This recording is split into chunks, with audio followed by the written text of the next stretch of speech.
हजरत मूसा अलैहिस्सलाम भाग 3 आगे की कड़ी ए तूर की वादी और पहली पुकार। मूसा अलैहिस्सलाम धीरे धीरे उस रोशनी की तरफ बढ़े। जितना करीब जाते उतना ही दिल की धड़कन तेज होती जाती। चारों तरफ गहरा सन्नाटा था, जैसे पूरी कायनात सांस रोककर किसी बड़े वाकये का इंतजार कर रही हो। हवा में अजीब सी ठंडक और रूहानी एहसास घुल चुका था। ये कोई मामूली आग नहीं थी।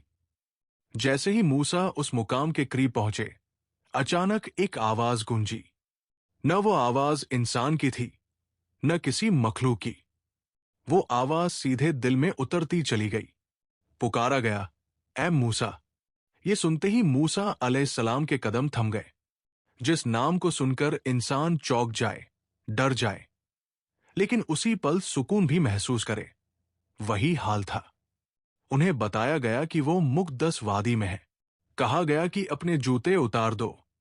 ये कोई आम जगह नहीं थी। ये वो जगह थी जहां अल्लाह अपने बंदे से हम कलाम होने वाला था। मूसा अलैहिस्सलाम ने फौरन सर झुका दिया। दिल कांप रहा था, लेकिन रूह को सुकून मिल रहा था। फिर उन्हें बताया गया कि अल्लाह ने उन्हें चुन लिया है।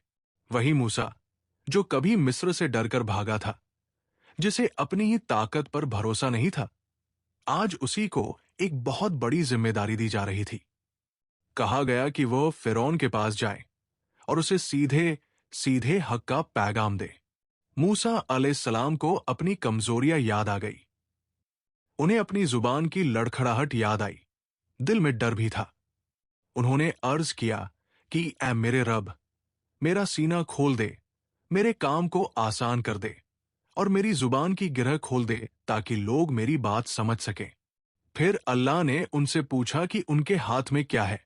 मूसा ने कहा, ये मेरी लाठी है। उसी लाठी से वो सहारा लेते हैं और अपनी भेड़ों को हाँकते हैं। तब हुक्म हुआ कि उसे जमीन पर डाल दो। जैसे ही लाठी जमीन पर गिरी, वो एक जिंदा सांप बन गई। मूसा घबरा गए और पीछे हटे, लेकिन कहा गया कि डरो मत। फिर हुक्म हुआ कि अपने हाथ को अपनी बगल में डालो। जब हाथ बाहर निकला तो वो तेज नूर की तरह चमक रहा था। ये निशानियां किसी ताकत के दिखावे के लिए नहीं थी, बल्कि एक जालिम को समझाने के लिए थी, ताकि उसे पता चले कि ये काम किसी इंसान का नहीं, बल्कि अल्लाह का है। यहीं से मूसा अलैहिस्सलाम की जिंदगी का वो रास्ता तय हो चुका था, जिससे अब वापसी नहीं थी। तूर की वादी से उतरते वक्त मूसा अलैहिस्सलाम के कदम भारी थे। ये भारीपन थकान का नहीं था, बल्कि जिम्मेदारी का था। वो इंसान जो कभी जान बचाकर मिस्र से निकला था, अब उसी मिस्र की तरफ अल्लाह का पैगाम लेकर लौट रहा था। दिल में डर भी था, लेकिन उससे ज्यादा यकीन था कि जिसने बुलाया है वही मदद भी करेगा। रास्ते में बीते हुए साल आंखों के सामने घूम गए। फिरौन का महल, जुल्म, वुक्तला, रेगिस्तान की तन्हाई, मदियन की सादगी। हर मोड़ पर जिंदगी ने उन्हें तैयार किया था, ताकि आज वह इस बोझ को उठा सकें। मूसा अलैहिस्सलाम ने अल्लाह से दुआ की कि उनके भाई हारून को भी उनके साथ शामिल किया जाए। अल्लाह ने ये दुआ कबूल कर ली। अब वो अकेले नहीं थे।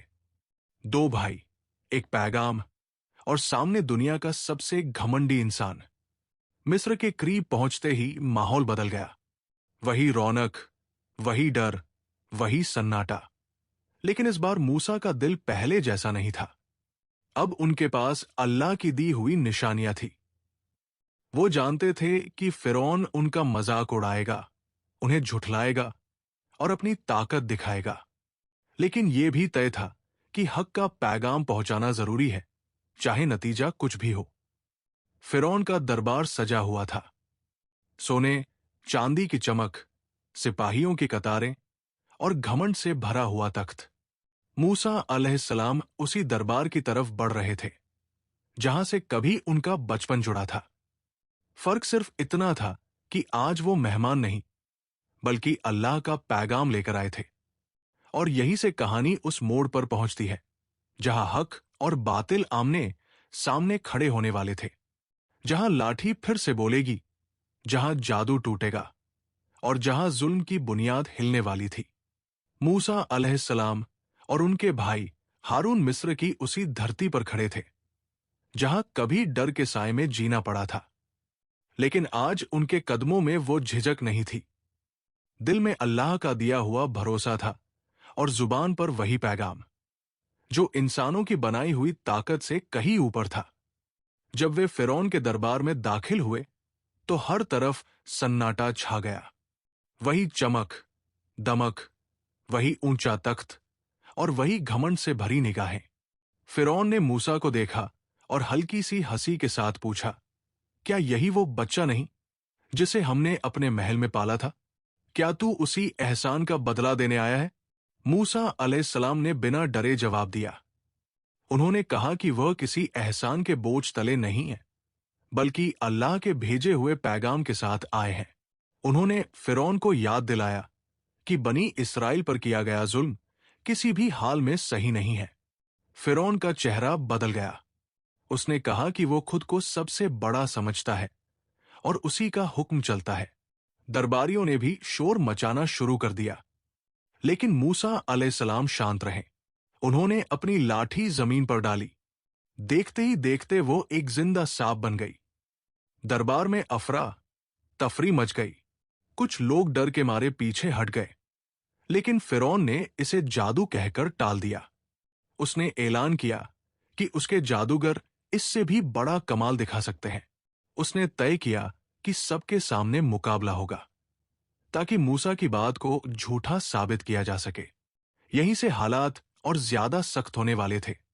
सच और झूठ के बीच एक ऐसा मुकाबला तय हो चुका था जिसका असर पूरे मिस्र पर पड़ने वाला था। मुकर्रर दिन आ पहुंचा। मैदान लोगों से भर चुका था। हर कोई ये देखने आया था कि आखिर जीत किसकी होती है, फिरौन की ताकत या मूसा की बात। जादूगर अपनी पूरी तैयारी के साथ आए। रस्सियां, लाठियां और आंखों को धोखा देने वाले हुनर उनके पास थे। फिरौन ने घमंड के साथ ऐलान किया कि अगर जादूगर जीत गए तो उन्हें इनाम और ऊंचा दर्जा मिलेगा। जादूगरों ने मूसा से कहा कि या तो तुम पहले डालो या हम। मूसा अलैहिस्सलाम ने उन्हें पहले मौका दिया। जैसे ही उन्होंने अपनी रस्सियां फेंकी, ऐसा लगा मानो जमीन पर सांप रेंग रहे हों। लोग डर गए। उस पल मूसा अलैहिस्सलाम के दिल में भी हल्की सी घबराहट आई, लेकिन अल्लाह की तरफ से दिल को मजबूती दी गई। मूसा ने अपनी लाठी डाली। वो लाठी सब झूठ को निगलती चली गई। जो कुछ जादूगरों ने दिखाया था वो सब खत्म हो गया। मैदान में सन्नाटा छा गया। जादूगर समझ चुके थे कि ये कोई इंसानी हुनर नहीं है। वे सब जमीन पर गिर पड़े और सच को मान लिया। ये देखकर फिरौन का गुस्सा 7वें आसमान पर पहुंच गया। उसने धमकियां दी, सजा का डर दिखाया, लेकिन सच अब सामने आ चुका था। यहीं से जुल्म और बढ़ने वाला था और बनी इस्राइल के लिए आजादी का रास्ता और भी मुश्किल होने वाला था। इसका अगला भाग देखने के लिए वीडियो को लाइक करें, चैनल को सब्सक्राइब करें।